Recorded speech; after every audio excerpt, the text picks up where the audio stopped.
Hello everyone. आज के इस वीडियो में आई विल बी डिस्कसिंग कि एज एन एस्पिरेंट मैंने क्या गलतियां करी अपने प्रिपरेशन के समय जो आप लोग अवॉइड कर सकते हो। तो इस वीडियो को एंड तक देखना, आपको कुछ यूज़फुल चीज़ें सीखने को ज़रूर मिलेंगी।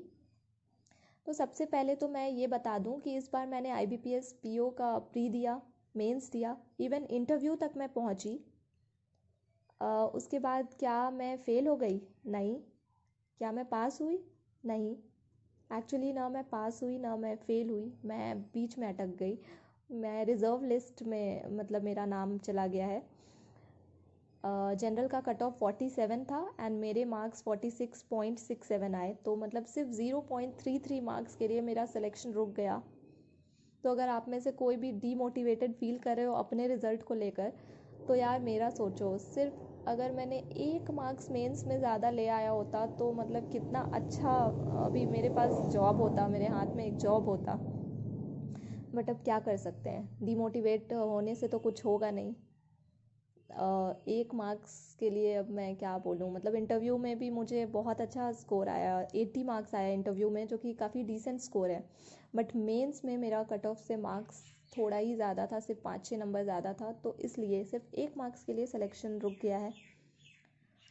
तो रिज़र्व लिस्ट में कोई गारंटी तो है नहीं, अगर सीट्स वैकेंट हुए तो सिलेक्शन होगा, नहीं रहा तो नहीं होगा, तो उसके भरोसे बैठा तो नहीं जा सकता। तो इसीलिए डीमोटिवेट किसी को होने की ज़रूरत नहीं है। आगे बहुत से मौके हैं, एग्ज़ाम्स बहुत से आएंगे जाएंगे, आपको बस पढ़ना है, आपको करना होगा। ठीक है, तो बात करते हैं कि लेसन्स क्या सीख सकते हो आप लोग। तो पहला चीज़ जो मैं सजेस्ट करूँगी वो ये है कि always be consistent during your preparation. जब आप तैयारी कर रहे हो तो हमेशा एक रेगुलरिटी आपको मेंटेन करने की ज़रूरत है। ये ब्लंडर मैंने एक्चुअली किया था, मैंने ये रेगुलरिटी नहीं मेंटेन किया, इसका मुझे भुगतना पड़ रहा है इस वजह से। देखो, इतना तो मैंने देख लिया कि अगर आप 5-6 घंटा ही डेली पढ़ रहे हो ना, लेकिन डेली पढ़ो, तो आप एग्ज़ाम क्रैक कर सकते हो। ऐसा नहीं है कि आपसे नहीं होगा। 6-7 घंटा मतलब डेली, अगर आपको ब्रेक, ठीक है, एक आध दिन आपने बीच में ब्रेक ले लिया कभी, बट ऐसा नहीं कि आप 15 दिन 1 महीना ऐसे छुट्टी बनाने लगे बीच में ही। एक्चुअली हुआ क्या था कि IDBI असिस्टेंट मैनेजर का मैंने एग्ज़ाम दिया था, तो अक्टूबर में इंटरव्यू हुआ था एंड नवंबर में मेडिकल था, तो मेरा सिलेक्शन उसमें हो गया था। उसके बाद मैं एकदम रिलैक्स्ड स्टेट में चली गई कि चलो अब तो सिलेक्शन हो ही गया है। एंड तो यहाँ मैं यही सजेस्ट करूँगी कि जब तक आप ज्वाइन नहीं कर लेते हो ना किसी जगह, तब तक आप ये इरेग्युलरिटी, तब तक मतलब अपना कंसिस्टेंसी आप छोड़ो मत। ऐसा नहीं कि आप रिलैक्स हो जाओ कि चलो अब तो हो गया, because life is very unpredictable. आपको खुद नहीं पता कल को क्या होगा। तो मतलब ऐसे ही मैं रिलैक्स करने लगी पूरा, एंड इन द एंड क्या हुआ, मैंने IDBI ज्वाइन ही नहीं किया। मतलब शुरू में तो मैं रिलैक्स हुई 1-2 मंथ, उसके बाद मुझे लगने लगा कि नहीं यार, मतलब वो सेंस ऑफ अचीवमेंट नहीं आ रहा था अंदर से। IDBI में वैसे तो सब कुछ अच्छा है, मतलब कि जैसा मैंने पता किया तो वहाँ का वर्क कल्चर एंड सैलरी वैलरी सब कुछ सेम है एज अदर बैंक PO।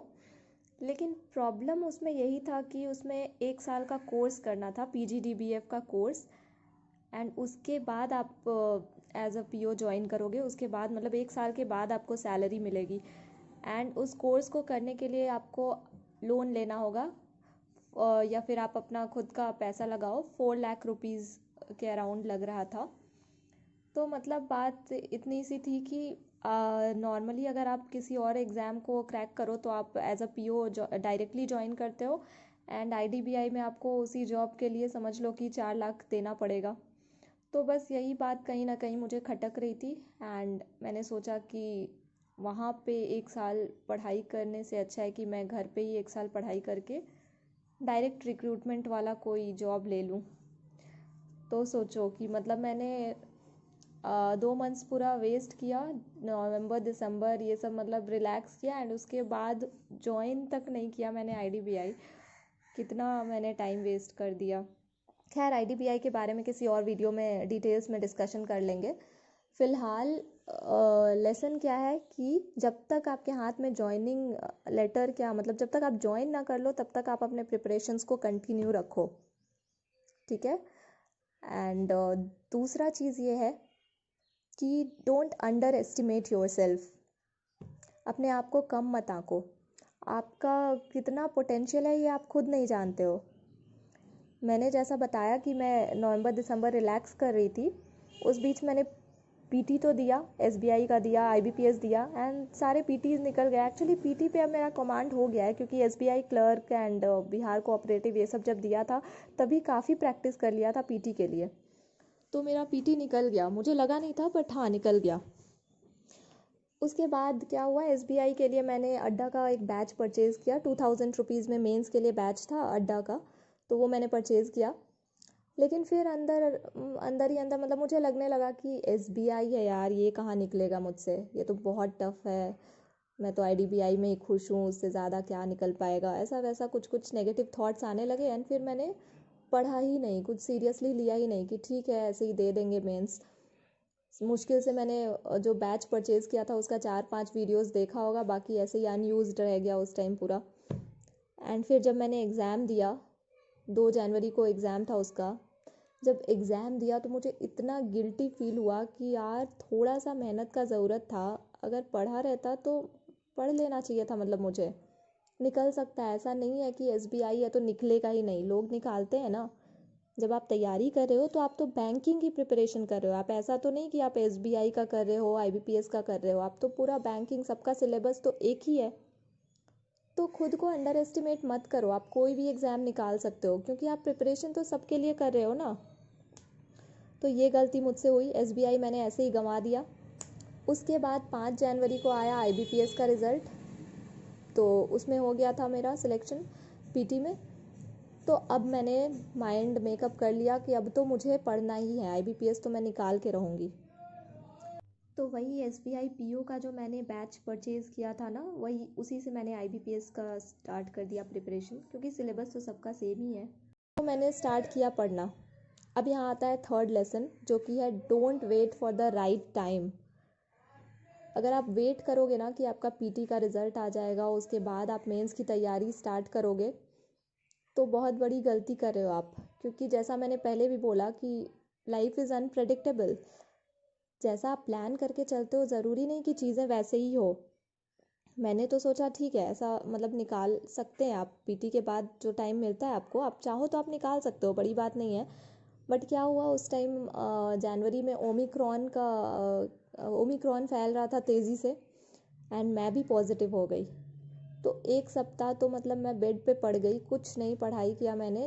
खास करके जीए पे बहुत इम्पैक्ट पड़ा क्योंकि जीए मुझे आदत है कि टहलते हुए याद करने का, एक जगह बैठ के मुझसे जीए नहीं याद होता है। तो उस टाइम इतना वीकनेस था कि कुछ पढ़ ही नहीं पाई। जीए मुश्किल से 1-2 मंथ्स मैंने कवर किया होगा।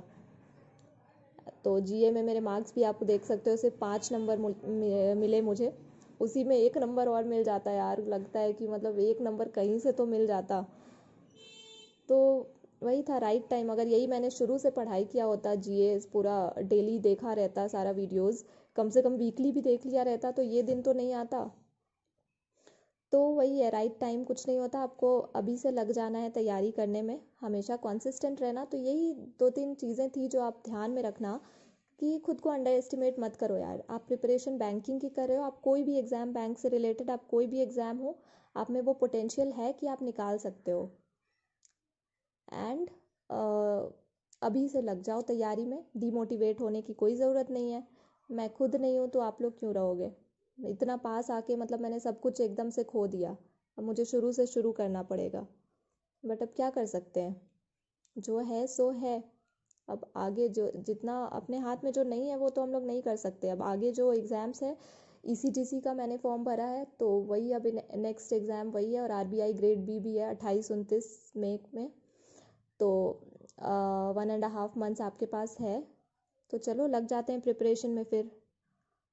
आई होप कि आपको कुछ सीखने को ज़रूर मिला होगा इस वीडियो से। Okay, thank you.